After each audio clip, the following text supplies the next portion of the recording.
All right, so welcome to DMW class 0007 or 007.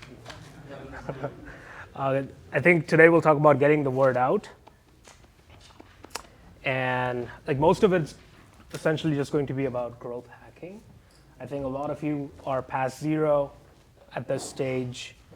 And I just want to give you some frameworks so you can start thinking about how you can take it 10x and how you can kind of like incorporate all these different strategies we may talk about today into getting more users or more followers, listeners, etc.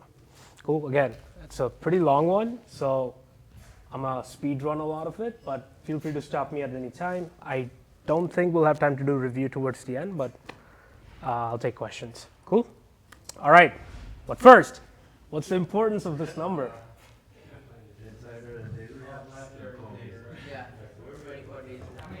Kobe Bryant.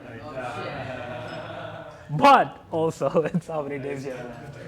You have 24 days left. How are you feeling? Yeah, out of 10? 7. 24. So who's feeling confident AF? Bronson, as always. Braden, another as always. Cool. How's the rest of how you guys feeling? The ones that didn't raise their hands. Anyone want to speak up? Somaya? Yeah, what do you want me to say? How are you feeling? How are you feeling? How are you feeling with 24 days left? I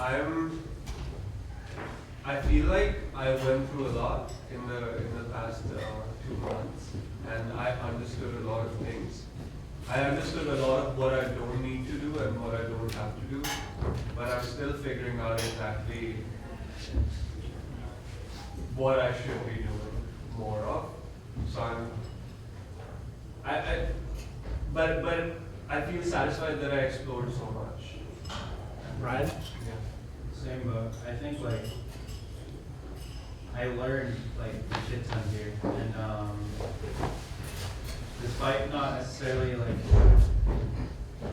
me feeling on track for my goal, it doesn't discount from the fact that I did a lot that I wouldn't have normally done alone.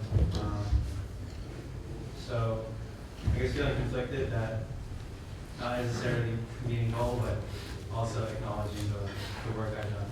Cool. Yeah. Yeah, a lot of this is like riding the bike, right? Like right now you have the training wheels on. 24 days they'll come off. Whether you want them to come off or not, but that's okay. A lot of this is that process, the process of discovery. Cool. But yeah, most of you here, what I've observed, are too smart for your own good, right? So we talked about this a little bit before. Baby is not bold. So I just want to hope that we'll take the next hour to just simplify some things. I'll demystify using some examples, maybe taking your questions, and then we can just kind of like go from there. But ultimately, yeah, I want you to get out of your head and get the word out. That's basically my goal from this talk. So what is growth hacking? Anyone want to tell me? Does anyone know growth hacking, has done growth hacking? Michael? It's just like methods to grow your product. So it's like a broad, like SEO is a big part of it. So it's Yep. I think it's more like the non-traditional methods, Yeah. like not paying marketing or not just Yeah. Go ahead. I have an essay due tomorrow, but I don't know what to do with it. Yeah. We'll cover that example specifically. But essentially, yeah, at the end of the day, in the simplest terms, it's just marketing experiments to acquire new users or retain existing users that you have, right? So like it's essentially like whatever it takes. A lot of that may include things that are pretty non-traditional, but yeah, you can also do things that are traditional. Just doing a lot of them, just thinking of them as experiments where you have hypotheses and how quickly can you prove or disprove that hypothesis. Make sense? Cool. Yeah, can be literally anything, right? So viral videos, marketing stunts, leveraging other people, A/B testing. Anyone, I think you mentioned, creating a site. I have a marketing essay due at midnight. Anyone has any other growth hacks that they've either tried or heard about in the past?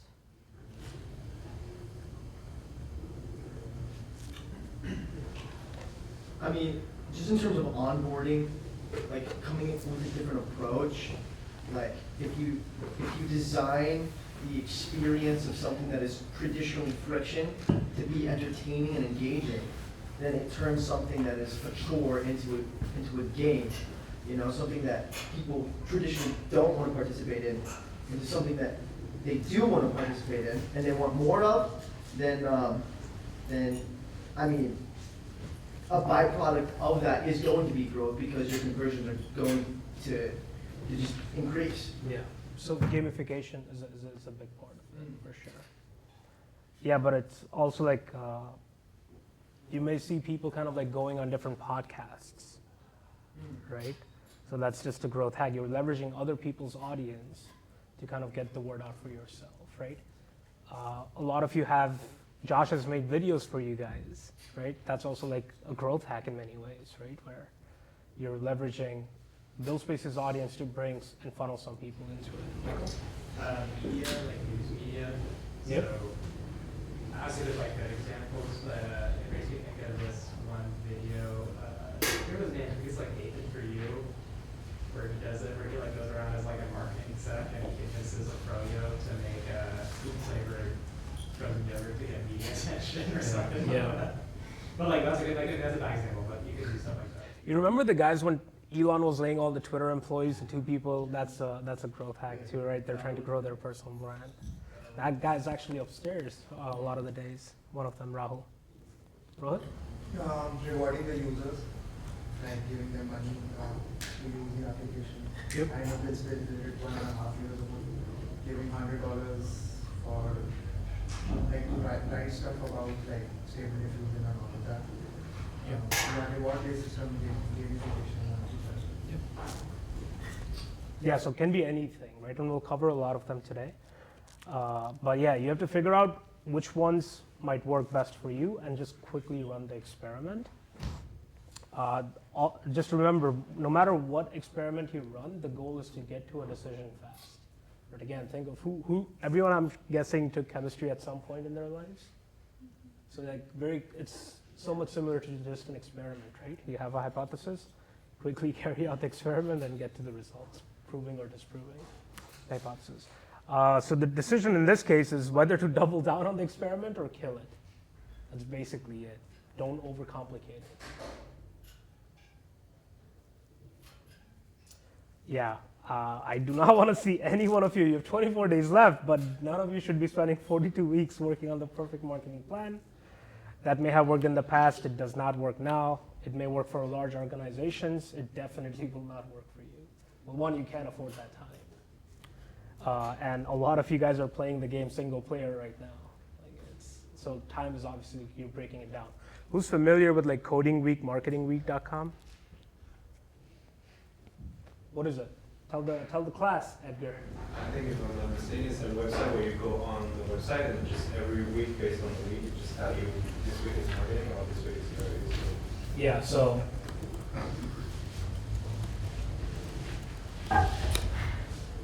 it's Coding Week, right? And it just literally just flip-flops between Coding Week and Marketing Week to help people make better decisions about what the hell they're trying to do. Who here has like just worked for a long time on a project, some product, but like just kept coding new features into it and never actually getting it out? Or same thing with like a song, right? You're just kind of like working. So it applies to anything and everything you're doing, but make sure to be hyper cognizant that, okay, hey, it's just as important to get the word out as important it is that to build the thing that you're trying to build. So make the most of your time and be crafty, right? So at the end of the day, it's like whatever it takes mentality. Call back to, again, the early slide of Kobe Bryant, right? Where basically I'll do whatever it takes to win games, whether it's sitting on a bench, laying a towel, handing a cup of water to a teammate, or hitting the game-winning shot, right? So for you, that's like, if it's marketing week or marketing day, whatever it takes that you feel is the thing that needs for your product or app or music or whatever the fuck to succeed, Whether it's outreach emails, calling people, going door to door, hitting up influencers, whatever it takes, right? You're just trying that really, really quickly and seeing the path to a decision, right? Whether you want to double down on what it is you're doing or killing it. Make sense? All right. All right, let's cover some basics. aarrr, who knows this? Anyone? It's something like product funnel, the retention, acquisition, what else, retention. Yeah, so basically acquisition, activation, retention, referral, and revenue. You may have seen this before, right? Covered literally like an entire class in marketing can be done on just this funnel. And I think you'll have the deck after, so you can go and actually look at the growth manifesto where I pulled this from, but let's simplify it, right? Acquisition, how the hell are people finding you, right?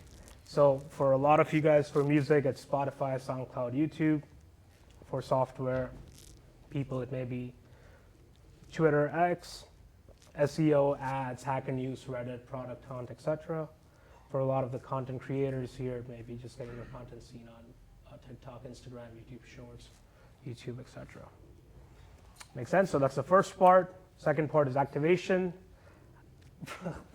If a marketing professor saw this, they're going to be like, what the fuck is going on here? Activation. How long before they go, oh shit, right? So basically it's like, oh shit, I need this product. Oh shit, what a banger song. Oh shit, what a video. That's basically the activation point. Cool? Retention is like, are people coming back? So in the case of Sumaya, they may have heard one song, like, fuck, another hit? Right? So it's like, they're like, that's like, oh, they're excited that something else is also happening. I got you. Buildspace dropped a new vid, or your favorite food truck has now been added, right? So all of these things can be in any fashion, right? It can be an email, it can be a notification, maybe they subscribe to you, maybe a text message. There are people coming back, whether it's like through push or pull. I haven't covered push and pull. I think we'll do a whole class on that, but essentially, anyone familiar with push versus pull? I actually just learned about this off of something that I was working on with James, but let's see if I can remember. So push is where, what, I guess you are distributing to a consumer. But pull is where like you're here and the consumer is searching for you. Yeah. And yeah. So basically it's like,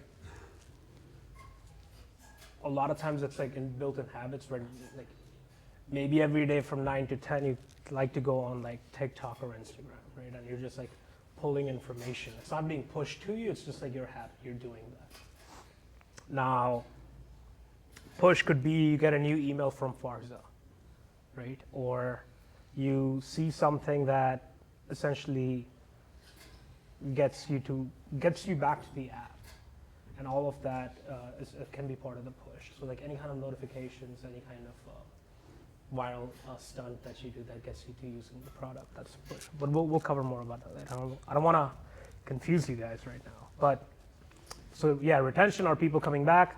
Referral are people telling others about it, right? And that's also done in multiple ways. But we'll cover a few. Word of mouth. It's like, yo, like I have a block. I go to one of my friends, be like, bro, are you using? Or you got to check out this thing I'm using to block distractions. Or if an MCAT student was able,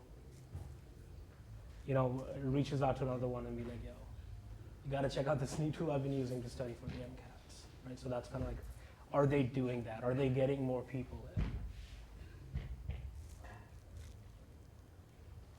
For Luke's, it's like, oh, I competed in this Rocket League last week, right? It's like, yo, another competition happening this week, you should come check it out.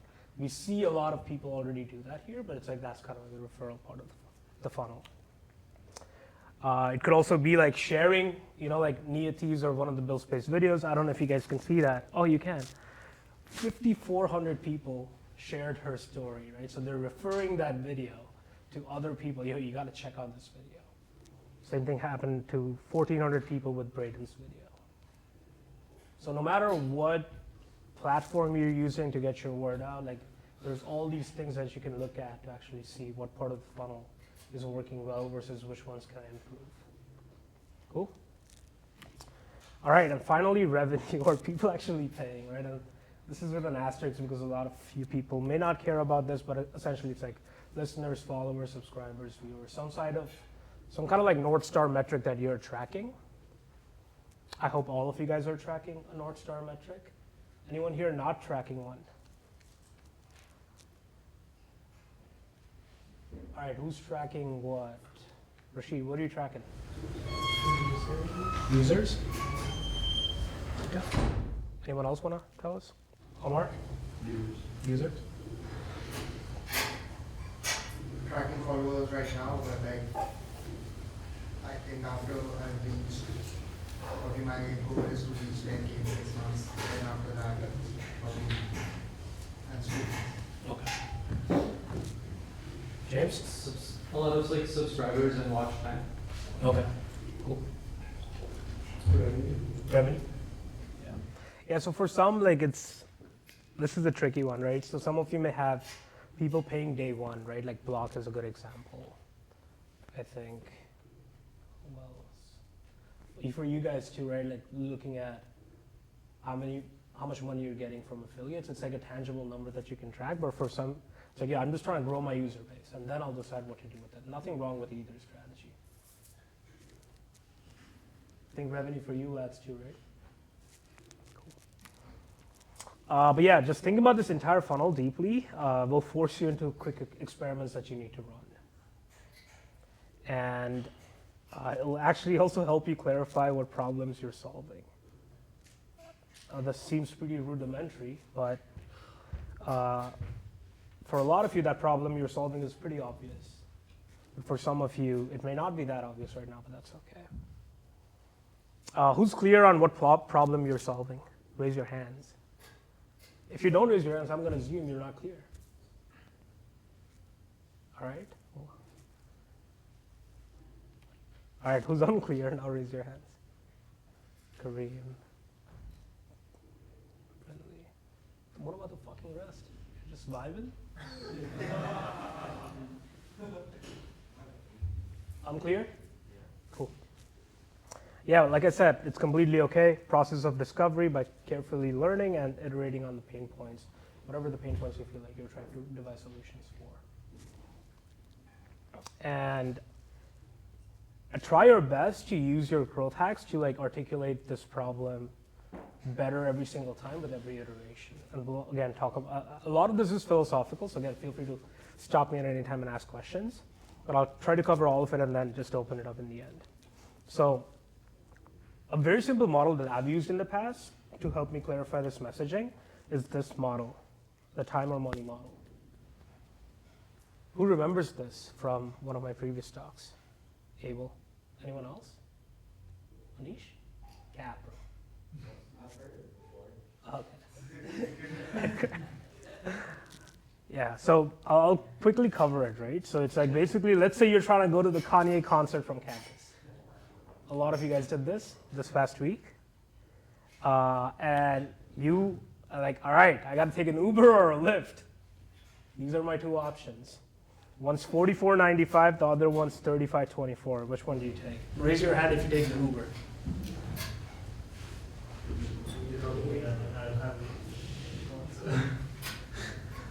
Most of you, just by this information, there's obviously some missing pieces, will opt for this, correct? Why?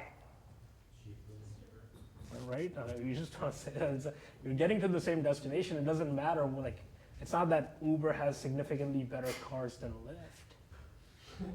You're just trying to get from point A to point B. All right, I'm going to save about $10 with Lyft. I'll just use Lyft. But how about this? All right, this is a tough one, right? Who takes Uber? Raise your hands high. What the fuck is going on? I can't see them. All right, let's say the concert starts in an hour, right?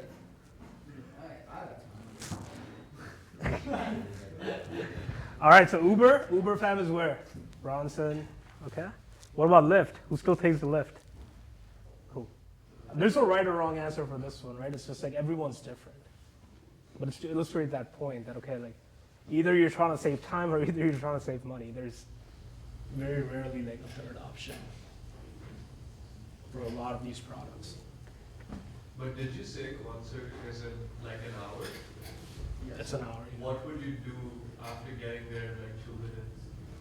No, but I'm just Like, saying. you- It's like for some, it's like yo. I mean, Just talking to everyone. but it could be like, oh, let's say you're just trying to go to a friend's, right?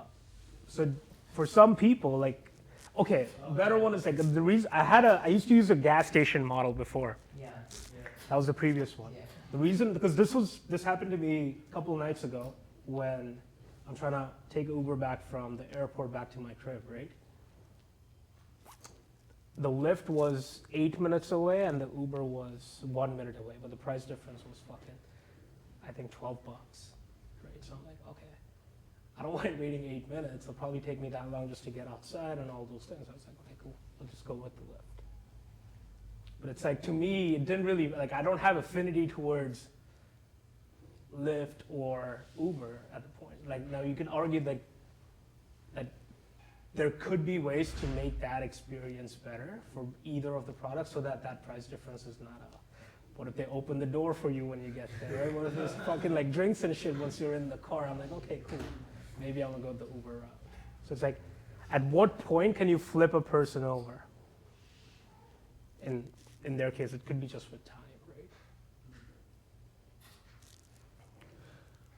So yeah, help people save time, help people save money, or both. If you can do both, directly or indirectly. So like for these guys, it's like got an essay due at midnight, let AI write it in your voice, right? It's like, okay, cool. I'm saving so much time. One, I don't even have that much time, so I'm gonna use them. And at that point, right, you have an hour before your fucking exam or before the essay is due. They're not really thinking, all right, yo, where can I save $3, right? It's like, yo, I just go to get it done. I have a thought. My most popular songs are the ones that have like a really small intro. I feel like those songs help people save time and they just get straight to the body of the track. Yeah. There's 1 minute tracks too, which have blown up lately. Are you familiar with them? Yeah. Just the entire song in a minute, that's it. Yeah. Tracks are getting short. Yeah, it's a little bit more challenging when it comes to like entertainment / content, and I'll have like a little disclaimer there. But this model, it's crazy how well this works for such a large percentage of things. Yeah, so another way, like, it'd be like, oh, if you can share Jotbot with 5 friends, you can get 5 months for free, right? It's like all of a sudden they're literally sending it to anyone and everyone because they're getting, it's helping them save money. So again, all of these things are fitting into the model that we talked about, right? With retention, referrals, acquisition, things of that nature. Very good, like, that should be done. What else do we have? Block disables the most distracting apps for you with a tap, right? It's like you're helping people save time. So cool, pretty straightforward. This one's a cool one where Claros find the best products to buy. They review all the different Reddit boards and things of that nature. Just finds you the best product. You're saving time. Hours you could be spending scrolling, looking for the best blankets or the best monitor. Now you can just do it in seconds, so you're saving time. I don't know if you guys have this yet, but like if you can quickly see where, like who is selling it the cheapest, like Amazon, Walmart, Best Buy, and just pick you can like make it so that they can save money as well. Are you guys doing that already? Not yet. Cool. So it's like you're doing both. You're helping people save time first, but then you're directly helping them save money. That's a cool fucking product. It's like if you look at like why people go to Walmart, right? It's like, yo, there's gonna be unbeatable prices. It's gonna be the cheapest thing around. So that's why people are like, all right, cool. I don't really care too much about where I'm getting my dishwasher fluid. I'm just gonna go to the one that's the cheapest. Cool. It may not be as intuitive for a lot of you here. I know, I'm glad you're already thinking about like, you know, like my shortest songs are doing, but like it's not that intuitive, right? It's like, yo, how does it actually apply to me? So I'm going to use like a pretty obscure example. This guy. Who's this guy? Who's that? All right, so what is James doing? Is he helping save people time or money? What do you think you're doing? I'm educating people. I know, but are you helping them save time or money? Actually, I think more on money, because the ideal student for me, they have plenty of time to learn, but they cannot afford it to get like a real proper coding course or a course. Cool. So he helps make software development fast and fun. How accurate is that? Yeah, the idea of is that I have a YouTube channel that makes software development fast and fun. Cool. Yeah. Daniel told me that, so. It's my 100 things. But yeah, he does free videos on YouTube, right? He has making a Vision Pro app with ChatGPT, AI YouTube timestamp generator. He live streams like a mental health resource app. So he does this, but at the end of the day, he's inspiring people to make software using code and or no code, right? But how does this work? So let's say do you have that? I think you do, right? Yeah. So 1 hour, make an Airbnb clone with Bubble, again, saves time. Right, it's like within an hour, I'm essentially getting from nothing to something with like an actual app. I'd say it also probably saves money, because like somebody's alternative might be to hire somebody to build it. Hire somebody or buy another course on Bubble development, right? Like, let's save time. But then now they can, like, once they learn that, they can use that knowledge to build something of their own, ideally, like making money from it indirectly. So that's kind of like the direct and indirect relationship of how your thing is also helping people. Saving time directly, indirectly, or helping people save or make money directly or indirectly. Maybe he inspires someone to start their own YouTube channel, right? So it's like helping people make money directly at that point. So it's like there's so many ways and nuances of breaking this down. But just, yeah, using that as an example. Yeah, with this, I'm just trying to say that it's not a one-size-fits-all model. But I'm just saying that if you're hella unclear on your problem, this is one of the different tools that you can use to get closer to whatever it is you're trying to do. It may work for a lot of you, it may not work for a lot of you. Yeah, I always put the musicians here because that's always like a big question mark. Even last time with SF1, right? It's like, how do you directly apply that when you're trying to kind of get people to feel and vibe with whatever content you're putting out? But I have another one for that. So, yeah, before I go into that one, I'm just trying to say that if you cannot figure out the problem you're solving, just see how this model can be used and applied to just jump to start your process on discovering that problem you're solving. Cool. All right, so for you guys, another model that can help you get closer to the problem you're solving is that all of you guys are at some point selling a transformation, so just make whatever transformation you're selling like super obvious. So what I mean by that is, like, let's say it's like someone's feeling like this, right? Like no one fucking understands how I'm feeling, right? So that's why, like, even if you look at like Niyati's videos, right?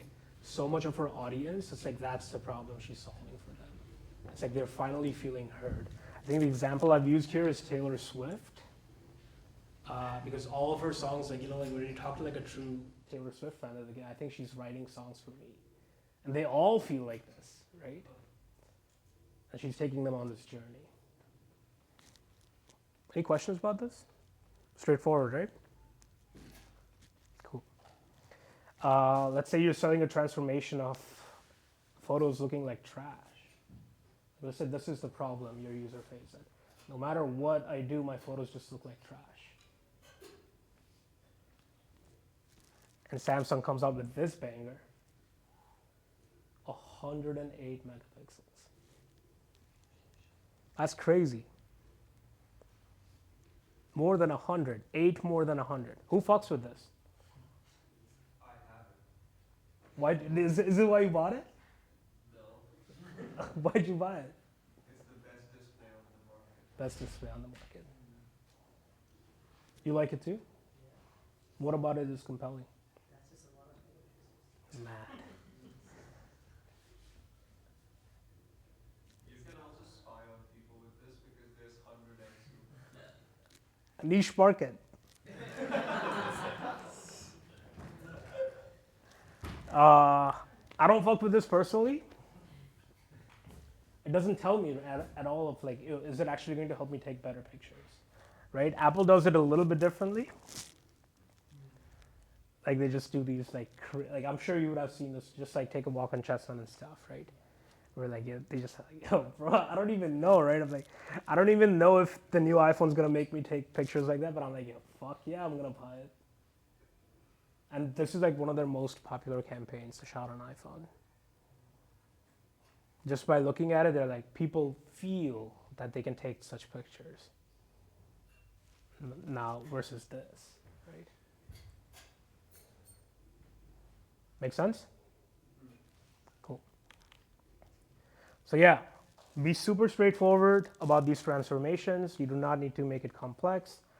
And everything you do, right, whether it's your videos, your ads, your landing pages, your bios, your stories, they should all try to like encapsulate this transformation that you're selling to them as simply as possible.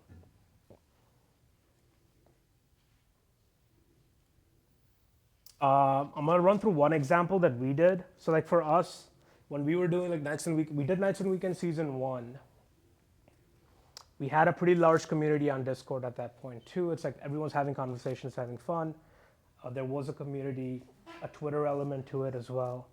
But it's like, yo, how do you make people feel as if they're part of something larger that feels like home?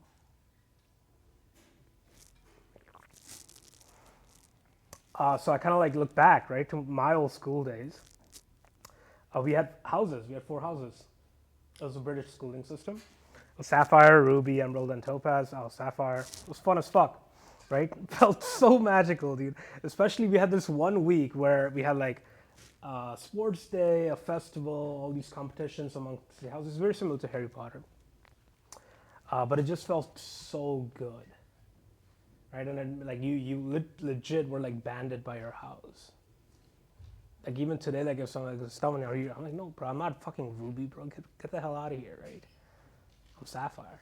But so it's like, okay, cool. What if we had houses to convey a similar emotion or belonging, right? So this was like my quick like experiment. Like, okay, what if you just did that? So very quickly, right? I whip up 4 landing pages on Framer. This is, fuck, when was this now? Almost 2 years ago on the dot. On the other side of the building, none of this existed.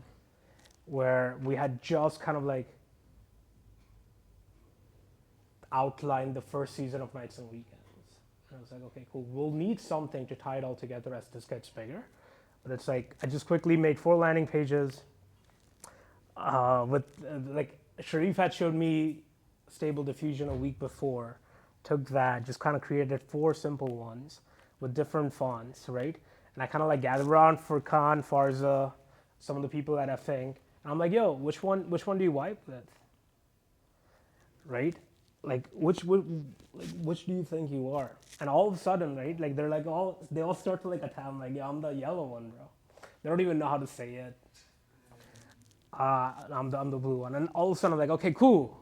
The initial experiment was done, bet. Decision made, let's double down, right? So then over time, I'm sure, like I started like leaving like breadcrumbs, like even in like Nights and Weekends season 2. So if you go back to, was it last year, February? Yeah. No, even before that, dude.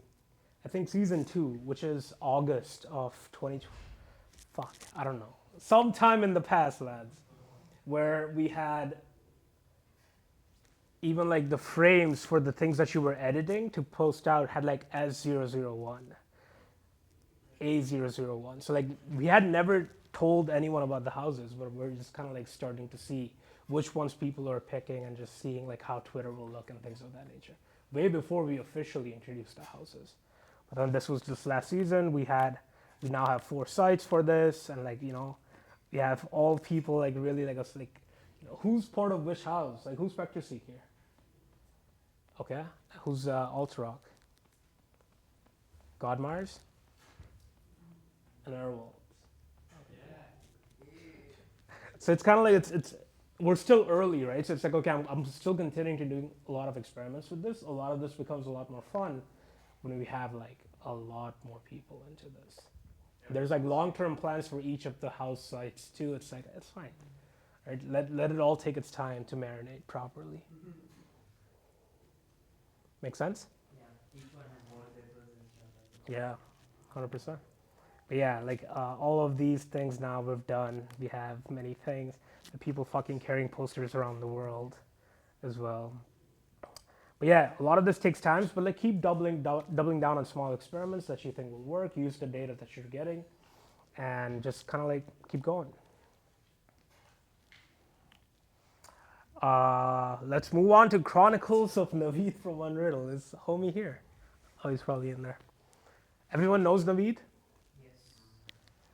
All right, SF1 student, building Unriddle.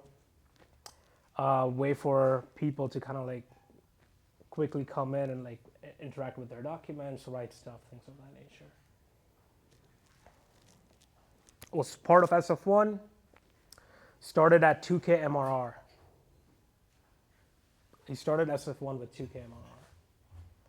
And homie did a shit ton of growth experiments a few weeks in, where he started to, he started to create like all these specific landing pages for all different archetypes of people that were already part of his, that were using his product. So he had like biologists, PhD researchers, students, some parents. He's right there, by the way. And things of that nature. He also kind of like scraped public researcher data sets to get emails and then send them emails. A lot of outbound stuff. He reached out to influencers, paid ads on Reddit, did paid ads on Reddit, affiliate marketing. He recorded demos in that room, launched them on X, paid people to post in student discords, direct emails, anything and everything in the book that he could have tried, he tried. I think at most, maybe 2 or 3 days, right, that you did all your experiments? Yeah, so. That's him. That's the meat from Unriddle. That's camera, pan to him.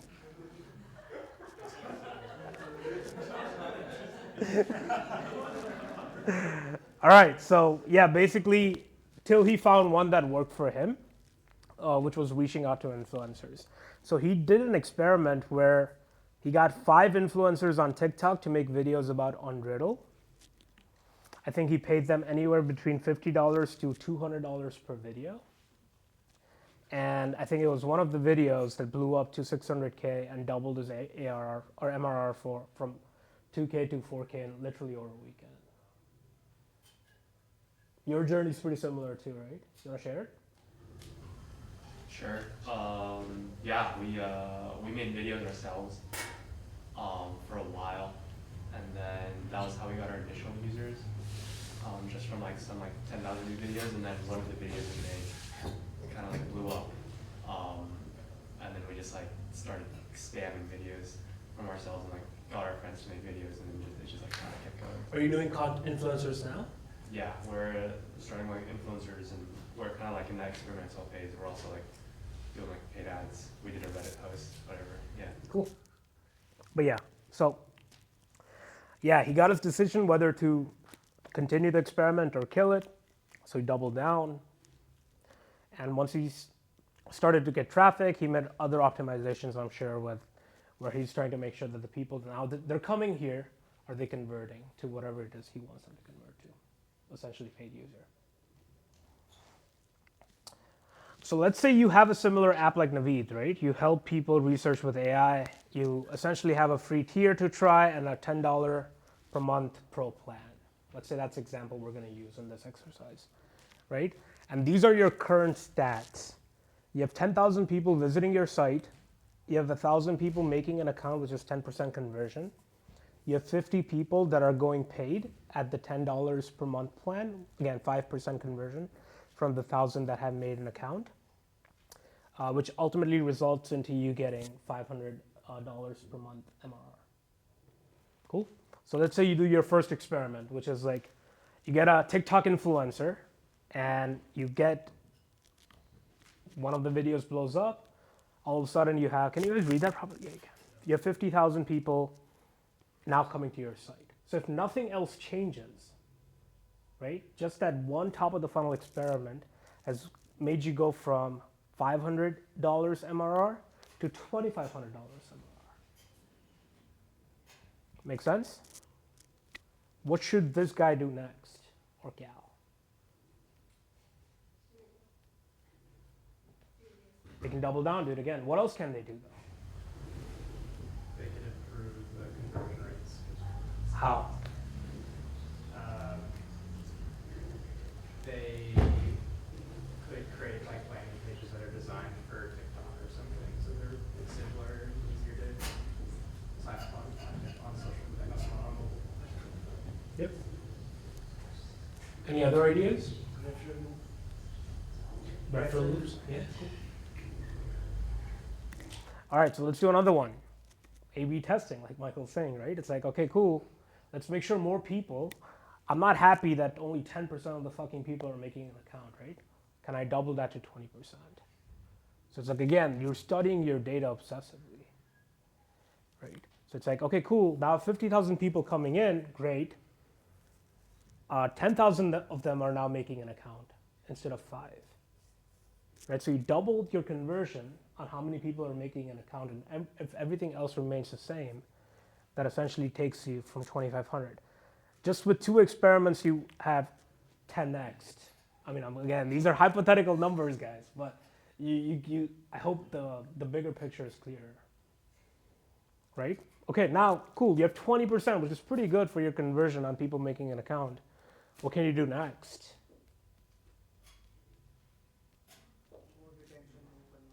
More retention, more conversion. Any other ideas? Yep. Yeah, so let's do the third one, right? Where, hey, let me just, maybe $10 a month is too much for people to pay. Let me add just one more pricing tier to see how that would do, right? So in this case, you already have the 500 people that are going pro for $10 a month. You're introducing a new plan, which is like a mini, a $3 a month plan.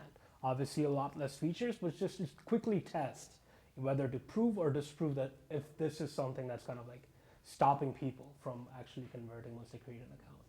And let's say that works well. 20% of the people are now, instead of just staying on free, now creating the $3 a month plan. So all of a sudden you can see how this game is being played, right?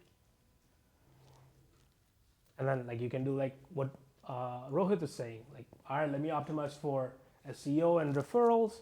Now I'll have like, instead of 50,000 people, I'm like creating this long-term funnel of like 100,000 people coming consistently from SEOs or being referred to other people. And you can kind of see like how all those numbers can be optimized over time. You're not going to do like, again, try not to change like too many variables with every experiment, right? Keep it pretty focused.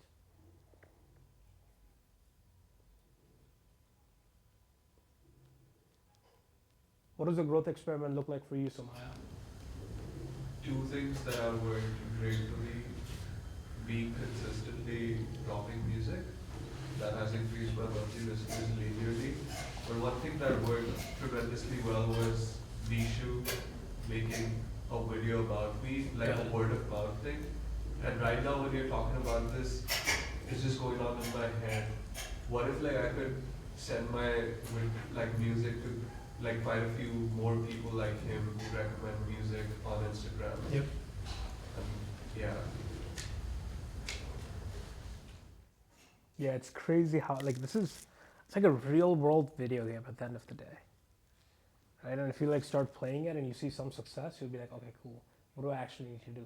So just get to that stage where it becomes a lot more fun for you, for all the gamers in here. This is what he said to me when I was talking to him earlier about this, right? It's like, everyone's looking for a silver bullet. It simply does not exist. You just have to try a bunch of shit. There's no like one thing that's going to work for you. Even in everything that we talked about here, right? Maybe one of these experiments works really well for you. Maybe you have to think outside the box and that's like essentially at the end of the day what growth hacking is, It's like you just keep trying stuff, hella outside the box, till something actually like works for you. Cool? All right. So yeah, each experiment he ran was no longer than 2 or 3 days. He got his decision fast, whether to continue it or kill it. Just a couple things to keep in mind as you try various hacks. One is to, again, I'm just going to keep reiterating on this. Do not fucking spend forever trying random shit without any results. Please. Like, no experiment should be like this multi-week expedition that you're going on. Like, there's no reason to. Just keep it fast and simple. It's okay. And everything you do must be meticulously crafted and executed in the fastest iterative loop that you can make.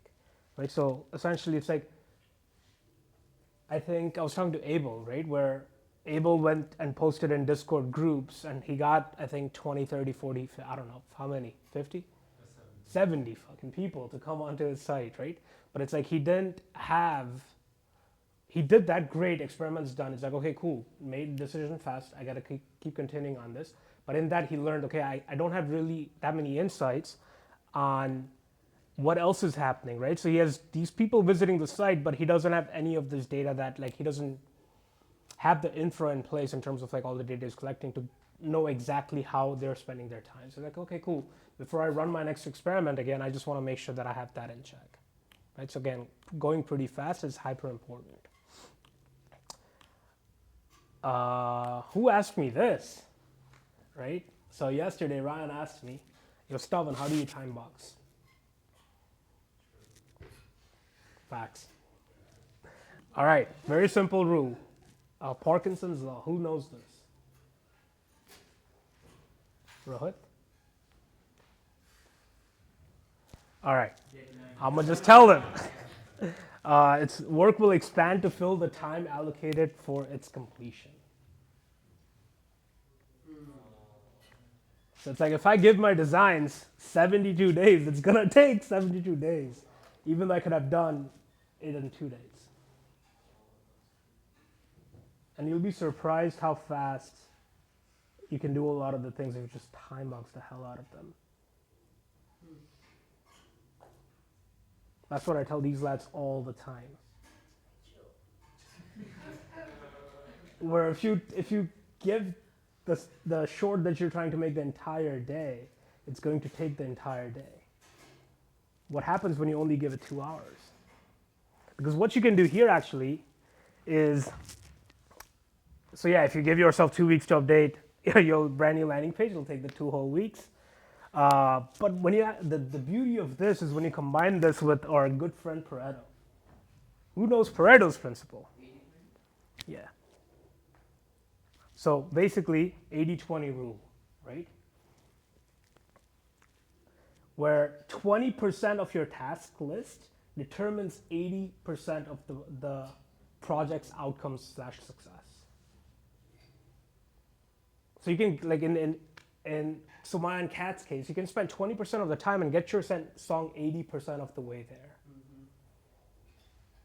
So in this case, right, where you have 2 weeks to update your brand new landing page, what if I just did 2 days instead of 2 weeks for my landing page, right? So in this case, it's like, okay, cool, just do the 20, you figure out the 20% that's most important, that will get you 80% of the way there. And then, so in this case of the landing page, it's like, okay, cool, if I give myself 2 days to work on update it and get 80% of the way there, in 20% of the time, the 2 days out of the 14 or 12, that's good enough for me, right? Because if I launch it in 2 days, I have 12 days now to learn from it and make improvements and adjustments as and when, because I've started to collect data on it.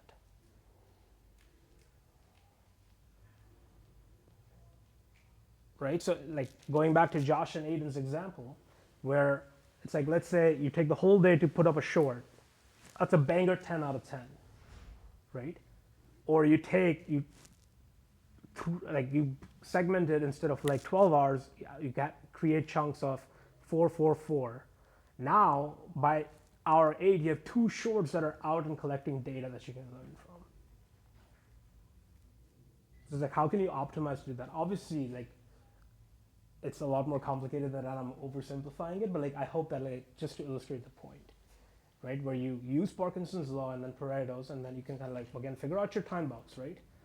And then figure out, okay, cool, what are the most important things I need to do to get 80% there?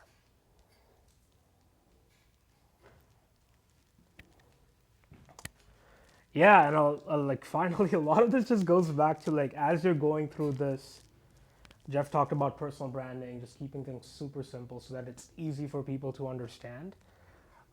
Like, just make sure that you follow this. And no need to be Nolan mental model. Everyone knows this mental model. I don't even need to tell you about this. Who's seen Tenet? Who understood Tenet? That's the point, right? Don't be like this guy.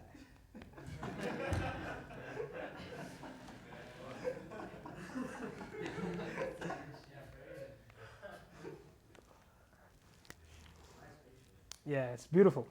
Nah, I just play. All right, keep it simple. Something cool I found, right? Where, oh, dude, I came across this TikTok. Oh, I don't know if you guys can see that. 150 is millions of views, 155K fucking like likes, 650 comments, 45K bookmarks, and 1,400 shares. It's like a book, which is like, don't believe everything you think or some shit.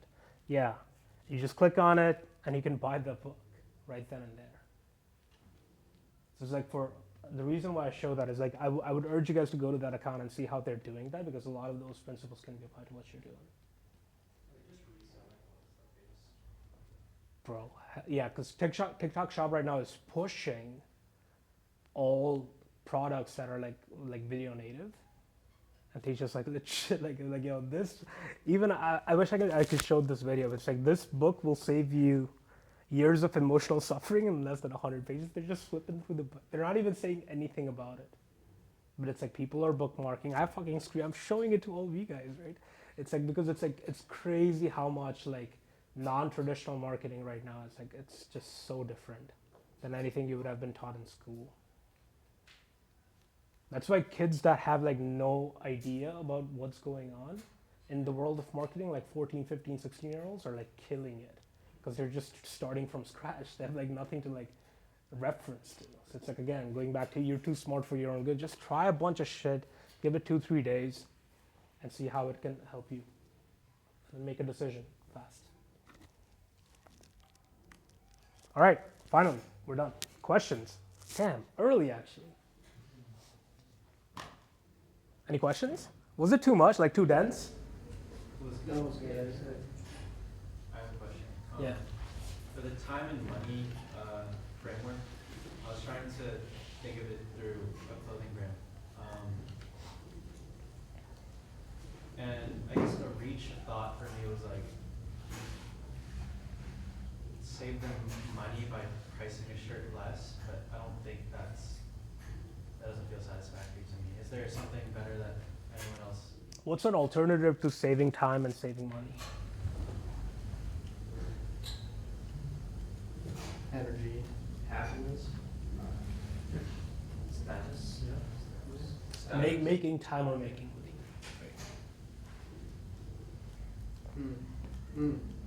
How do you make time though? By freeing yourself up, right? And indirectly, status, what Edgar just said, is a big part of that. So like, think of Rolex. And these are simple things that I've explained, but if you actually kind of like go and like try to apply to like brands that are like completely out of the box, like Supreme. How the fuck is Supreme helping you save time or money? It's the opposite, right? But wearing a Supreme, what is that doing? How is that resulting into different effects? What about a Rolex, right? Because a lot of these things, like, one of my mentors, he's the guy who kind of like, you know, every vehicle has a VIN, a vehicle identification number. So he was the guy who made the software in the 90s to kind of help you do that.